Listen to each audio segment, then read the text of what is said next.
Bienvenue sur Fredit, le meilleur de Reddit mais en français. N'oubliez pas de liker la vidéo et de vous abonner. Aujourd'hui, je vous raconte les histoires de plusieurs Redditeurs qui ont sérieusement merdé. La première histoire a pour titre Aujourd'hui j'ai merdé en lâchant un gaz dans un coin désert au boulot. Ça m'est arrivé. Je suis gêné, horrifié même. J'espère que personne ne se rendra compte que c'est moi le coupable dans cette histoire.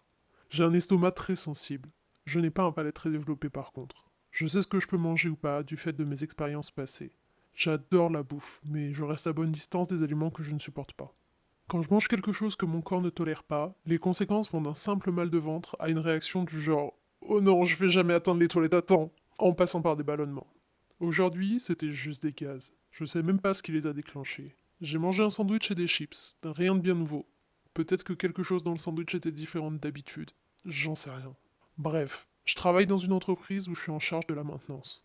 On est une petite équipe, sans emploi du temps précis ni poste spécifique pour chaque travailleur. Vu ma manière de gérer l'équipe, je passe pas mal de temps à marcher dans l'entreprise pour essayer d'anticiper les problèmes.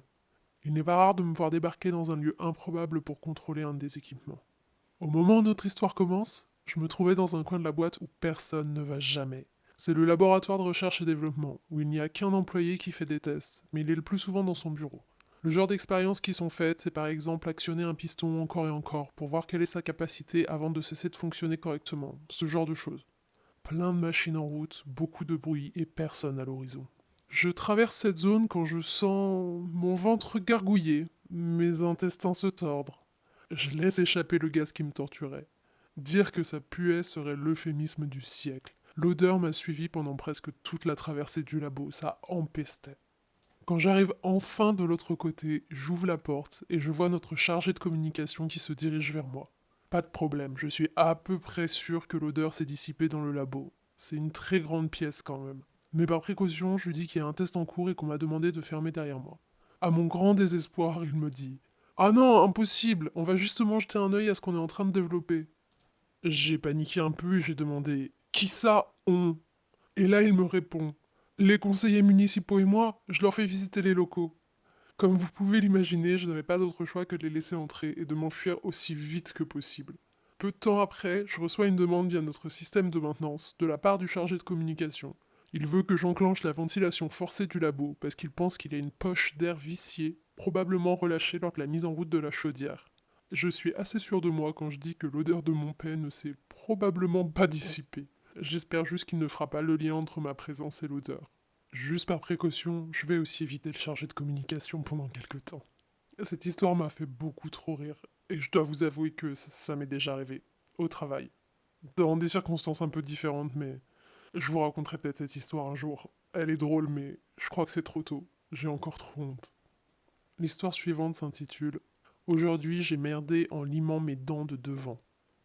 Est-ce que je suis débile? Probablement. Je suis un mec de 18 ans et hier, pendant que je me brossais les dents, je me suis rendu compte de quelque chose. Mes dents de devant sont super longues comparées aux dents d'à côté et à mes lèvres. Quand je souris, on voit que ça, et elles cachent mes dents du bas. Un peu comme un cheval, quoi. Mes dents sont plutôt bien alignées, donc je me suis dit que tout ce dont j'avais besoin, c'était de les raccourcir. Une recherche rapide sur internet m'a informé que ça coûtait 50 à 300 balles par dent pour les faire raccourcir. Donc j'ai pensé, je peux clairement le faire moi-même. Je fais des insomnies assez sévères et j'en suis à environ 8 heures de sommeil sur la semaine. Donc je suis pas dans un super état d'esprit pour prendre des décisions. Mais je ressentais ce besoin de devenir soudainement plus beau, comme par magie. Donc je me suis mis à la recherche d'une lime à ongles. J'en ai trouvé une en métal dans la salle de bain, je l'ai testée sur mon ongle, elle fonctionnait bien. Donc j'ai aligné ma lime avec les deux en devant, les deux en même temps pour que ce soit bien droit. Et j'ai juste limé mes dents. J'ai réussi à les raccourcir un peu et ça passait super bien. Je me trouvais déjà vachement mieux physiquement, mais je voulais qu'elles soient encore un tout petit peu plus courtes. Je crois que je me suis un peu laissé emporter. J'ai donné un petit coup de lime supplémentaire et j'ai senti un choc électrique dans ma dent, comme si j'avais pris la foudre à cet endroit-là. Une douleur super intense et bizarre. J'ai flippé et j'ai regardé ce qui se passait dans le miroir. Pas de sang, rien. J'ai remarqué que mes dents avaient la forme et la longueur parfaite maintenant. Mais quand je me suis rincé la bouche à l'eau tiède, j'ai ressenti la même sensation de douleur, comme un courant électrique. Est-ce que je me suis niqué un nerf ou un truc du genre? J'essaie d'ignorer la situation, mais juste passer la langue sur mes dents déclenche un éclair de douleur. C'est vraiment dégueulasse comme sensation.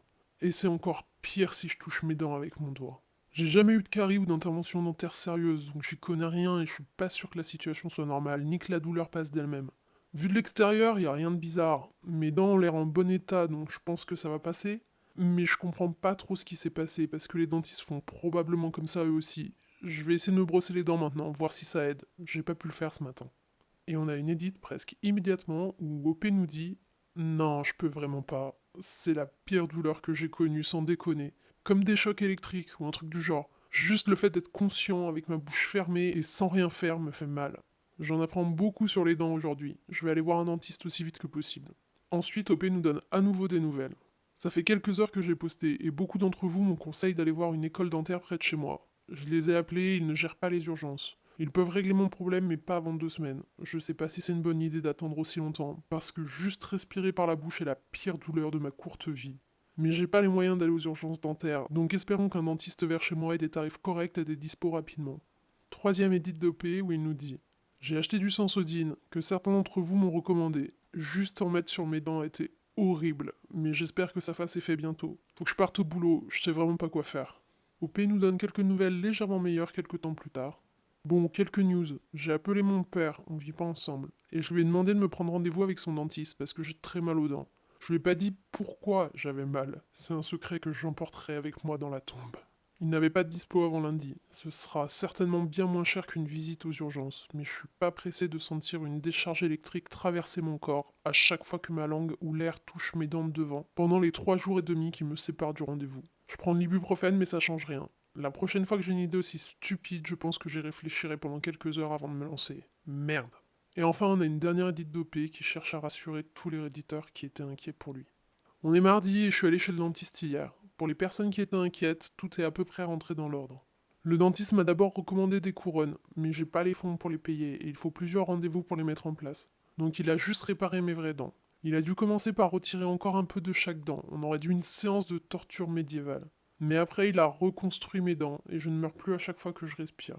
Par contre, maintenant, elles ont exactement la même longueur qu'avant toute cette histoire. Et il y a une forte chance pour que les réparations ne tiennent pas et que mes dents se cassent un jour. Apparemment, c'est à cause de la forme de mes dents quand je suis allé chez le dentiste. Et elles restent sensibles, ce dont mon dentiste m'avait prévenu quand j'ai choisi cette méthode plutôt que les couronnes. Et tout ça m'a coûté 1000 balles, et ça pourrait devenir bien plus en quelques années selon comment ça évolue. Donc c'était bel et bien la décision la plus stupide de ma vie. Ça avait l'air une bonne idée pourtant après quelques nuits sans dormir. Alors, je pense pas que j'ai besoin de le répéter, mais les gars, ne limez pas vos dents, il y a de l'émail dessus pour les protéger. Je m'en voudrais terriblement si cette vidéo donnait des idées à des gens. Ne faites rien à vos dents en fait, sans les recommandations de votre dentiste. Vraiment. L'histoire suivante s'intitule Aujourd'hui j'ai merdé en donnant beaucoup plus d'argent que prévu à une ONG. Je suis streamer de contenu sur Twitch et Kick. Je fais des lives où je joue à des jeux et je discute avec mes followers.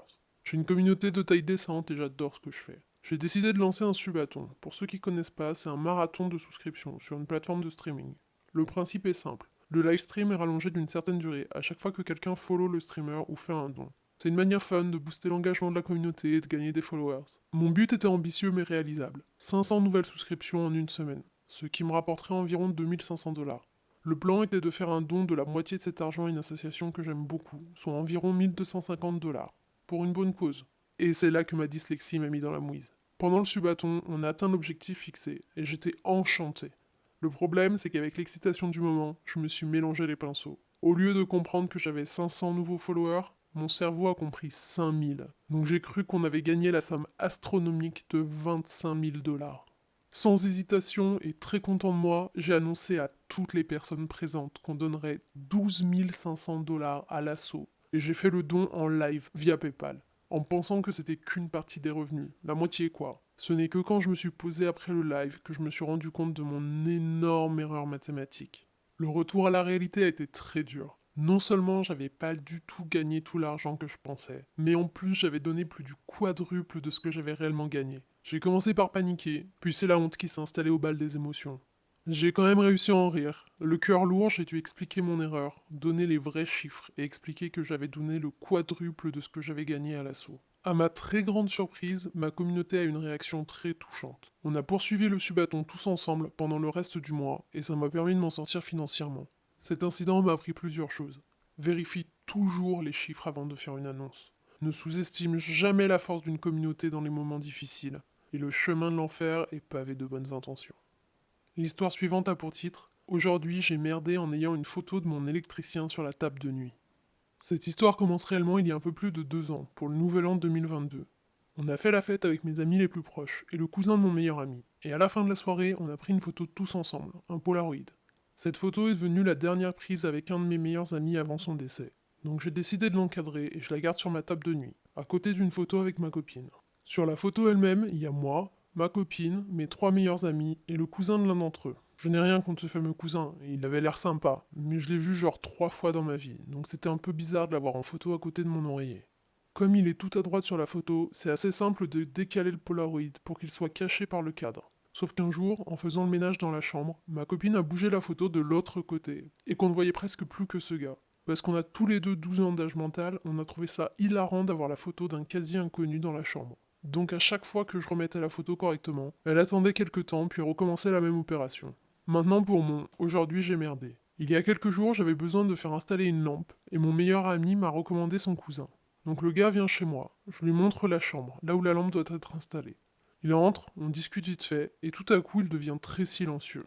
C'est là que je me rends compte qu'il regarde ma table de chevet avec insistance.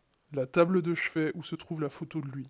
Et pour empirer les choses, je décide de lui donner une explication. Et comme je pensais que la vérité était pas très crédible, je choisis d'inventer un mensonge. Je lui ai dit que la photo était là pour me rappeler à quoi il ressemblait quand j'allais aller le chercher à l'arrêt de bus. Dans un cadre, à côté de mon lit, tout à fait normal. Je pense pas qu'il m'ait cru. Il a fait son taf et il est parti. Ça fait 6 jours que je n'arrive pas à arrêter de penser à la stupidité de ma réaction. J'avoue que cette histoire m'a fait beaucoup rire. Le début, on sait où ça va aller, y a pas de problème, c'est un peu gênant, mais voilà. Mais le mensonge qu'il invente à la fin est juste la cerise sur le gâteau, quoi. Et on a un commentaire de Mad Astrid qui dit Hey, moi aussi je suis spécialiste du je dis un mensonge pour éviter d'expliquer quelque chose de légèrement gênant, et je rends la situation 1000 fois pire. Et la dernière histoire du jour a pour titre Aujourd'hui j'ai merdé en utilisant un pistolet à peinture. Hier, un membre de ma famille m'a donné quelques pièces à repeindre, parce que j'ai un pistolet, donc je le fais souvent pour des proches. Et c'est là que tout est parti en couille. Le pistolet est neuf parce que celui que j'avais avant est mort et que l'entreprise l'a remplacé. C'est important pour le reste de l'histoire, parce que le modèle que j'avais à l'origine était petit et tenait dans une main. Mais le nouveau modèle est beaucoup plus gros, c'est presque un pistolet à peinture industriel, et son fonctionnement est complètement différent. Après avoir lu la notice et regardé quelques vidéos sur YouTube, je me sentais confiant. À quel point est-ce que ça pouvait être différent de mon appareil précédent? J'ai préparé les pièces à peindre et tout le matos nécessaire, et quand j'étais prêt, j'ai mis de la musique et j'ai commencé à peindre. J'étais impressionné par la facilité d'utilisation du pistolet et la rapidité d'exécution. Du coup, emporté par la musique, j'ai continué sur ma lancée et j'ai peint toutes les pièces. En 4 minutes environ, toutes les pièces avaient leur première couche. Et c'est à ce moment-là que j'ai réalisé que j'avais merdé. En lisant les instructions et en regardant les vidéos, j'ai oublié un détail très important. Protéger tous les éléments de mon garage sur lesquels je ne voulais pas projeter de peinture. En 4 minutes, j'ai non seulement peint les pièces que je voulais, mais aussi le tracteur jouet de mon fils, le sol du garage, ma tondeuse et notre side-by-side. Couvert de honte et de peinture, j'ai commencé à nettoyer comme un forcené pour éviter que ma femme voie le carnage en rentrant. C'est là que j'ai commis ma seconde grave erreur. J'ai mis de la peinture de partout avec mes chaussures. Ma femme est rentrée, a vu le massacre, et elle ne m'a toujours pas adressé la parole depuis. Ça fait 3 heures et demie que je nettoie, et j'ai réussi à enlever le plus gros, tout en réfléchissant à un plan d'action pour me faire pardonner auprès de ma femme. C'est incroyable l'introspection dont est capable l'être humain lorsqu'il est occupé à récurer le sol en béton d'un garage. Pauvre P, je compatis. Le ratio temps de peinture, temps de nettoyage est dur. Et c'est tout pour aujourd'hui. N'oubliez pas de vous abonner et d'activer les notifications pour être au courant de toutes mes nouvelles vidéos.